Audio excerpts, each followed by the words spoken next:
What's up, everybody? On the way home from the hardware store, we're going to get working on this log cabin style solar panel rack that I've been working on. So let's get out here, get the old lady out here. She wants to go outside. Whenever a door opens, she's going through it. It don't matter what the heck's going on. So I'm going to throw these muck boots on. We've had days and days of rain, and if you've been watching these videos, you know I just did a bunch of dirt work on this section of the driveway that I'm trying to wrap up. Can't seem to wrap it up.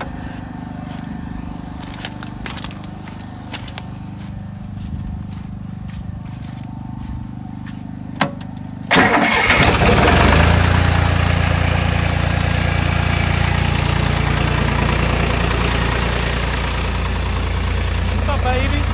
Going good?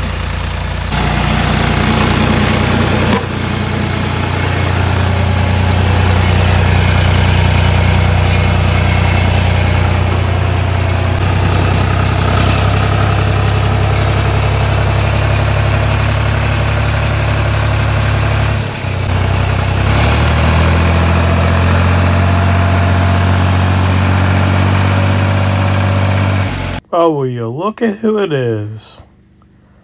Little girl. She hears the tractor, loader, chainsaw start up. She knows there's some action going on. She wants to come check it out. A little tag along buddy.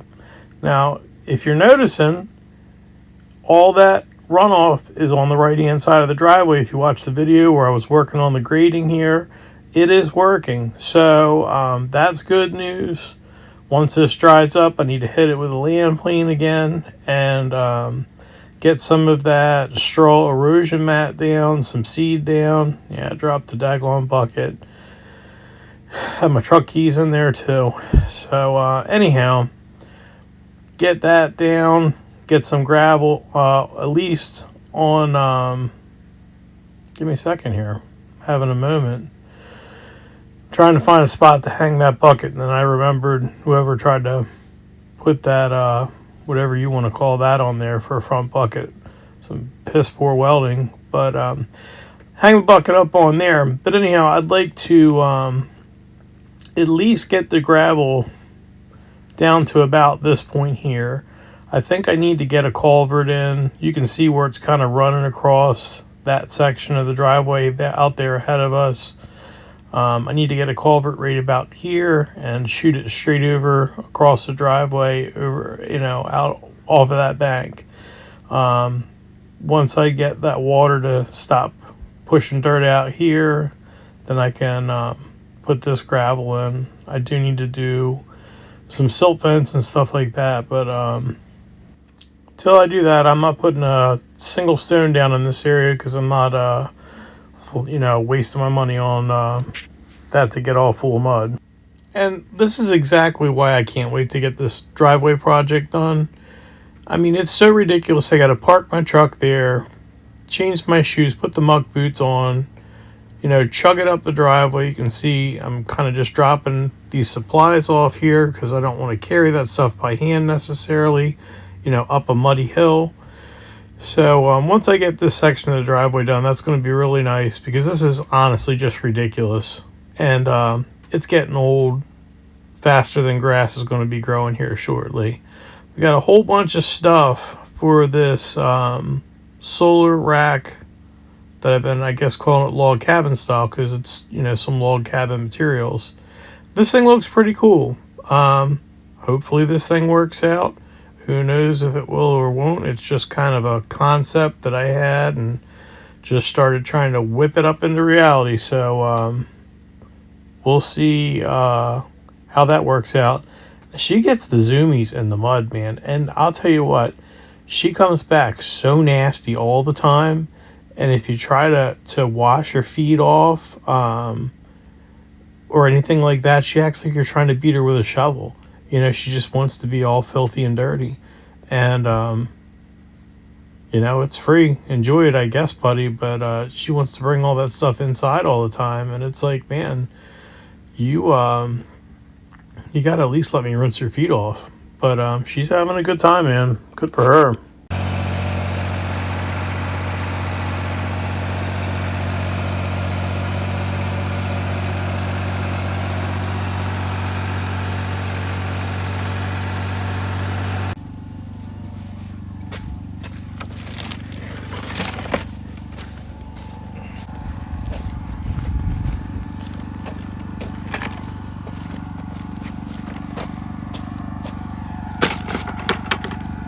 Alright, so if you saw the last video, you saw me kind of putting this whole thing together. I used some, framing nails to hold it together, and my plan here is to hook a strap up to this thing on the track loader and flip it over and start putting the lag bolts in.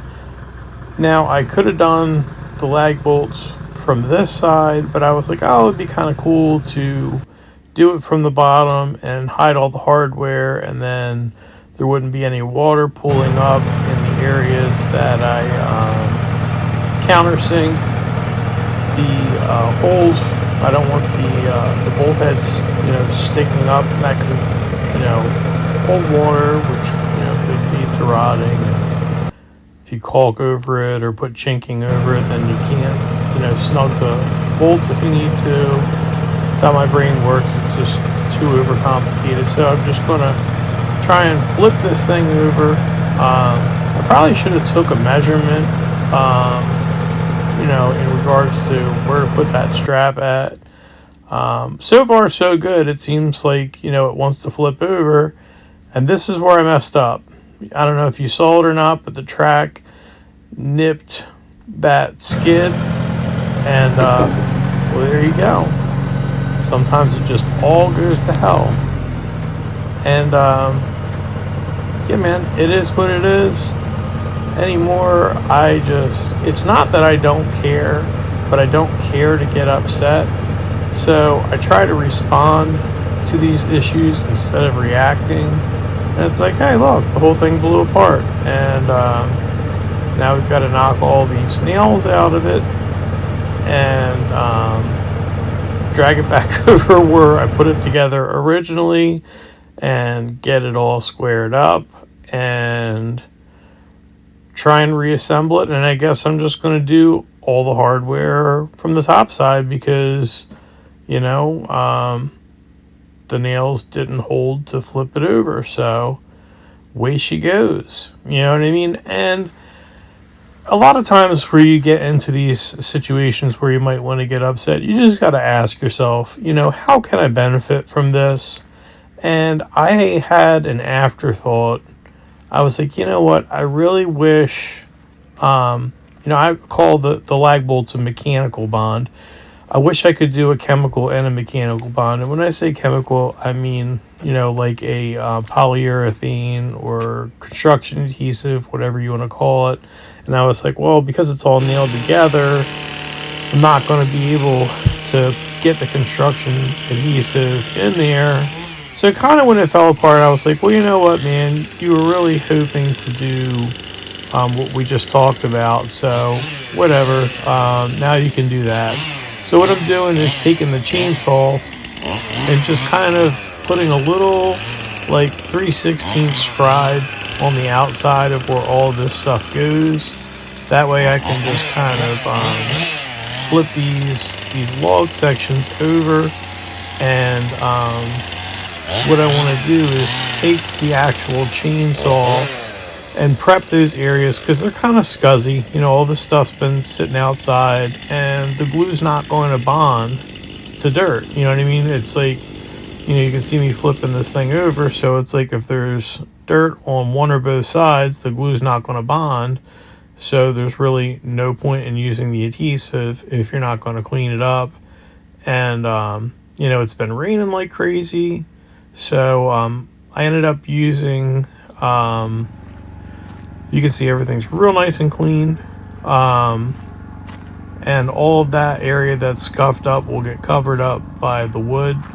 I ended up using what I guess they're calling like a masonry landscape adhesive. It says that it's good for anything that's concrete or timbers or anything like that. And obviously these are timbers.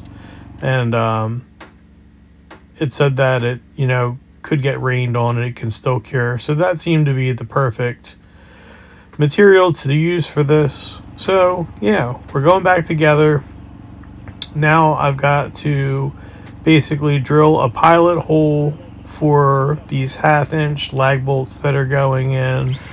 I need to follow that up with the recess for the size of the washer, to recess the head of the bolt of the washer below the surface, just because that's how I do things. I could just go on top of it, but it's just something to trip over, and I don't like the way it looks.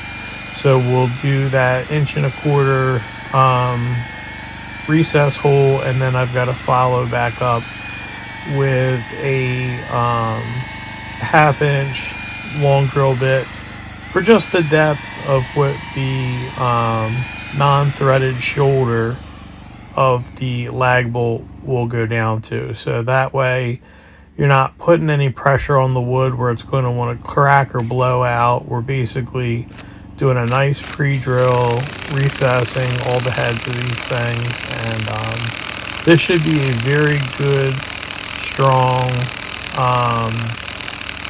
way of bonding all this together. But yeah, so because some of this video is kind of like what we did last video, I decided to do a good bit of it on time lapse.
In case you're wondering, hey Bub, what kind of hardware are you using here? I'm using a 10-inch long, 1/2 inch zinc coated lag bolt for this, and then the washers that go along with that. So that should be one heck of an anchor.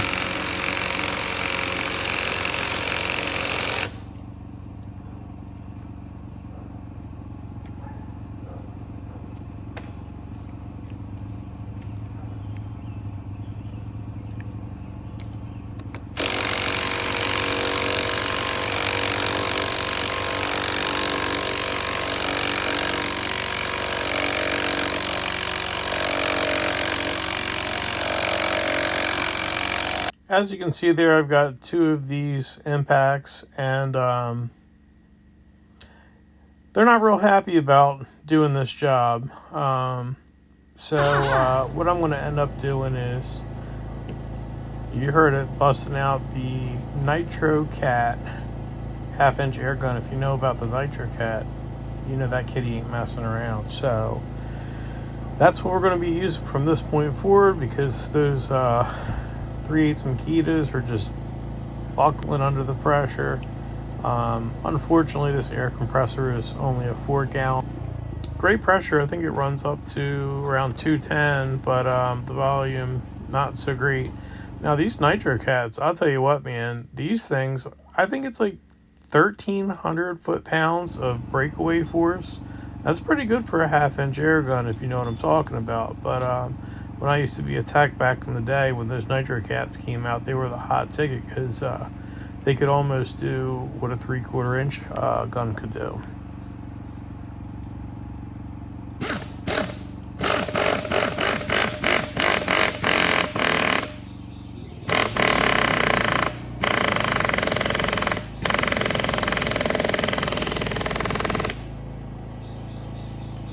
And just like that, we just blew through 4 gallons at 210 psi. She ain't playing around.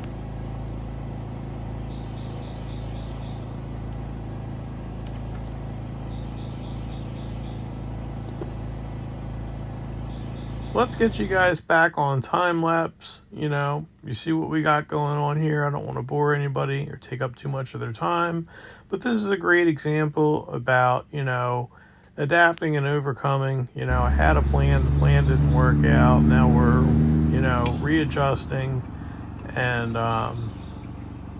you know, that's what it's all about. You got to find a way to get it done. Now I'm taking some more of that construction adhesive and just kind of going in between these gaps where these logs are coming together, just for, you know, just a little more of a bond. You know, I've got it, you may as well use it. So that's what we're doing. And I'm going to pull you guys off of the tripod here in a minute, and we're going to take a look at what we've got so far. So basically, you know, we've got 1 10-inch in the end of each of these cross ones. Here we go. You can see what's up.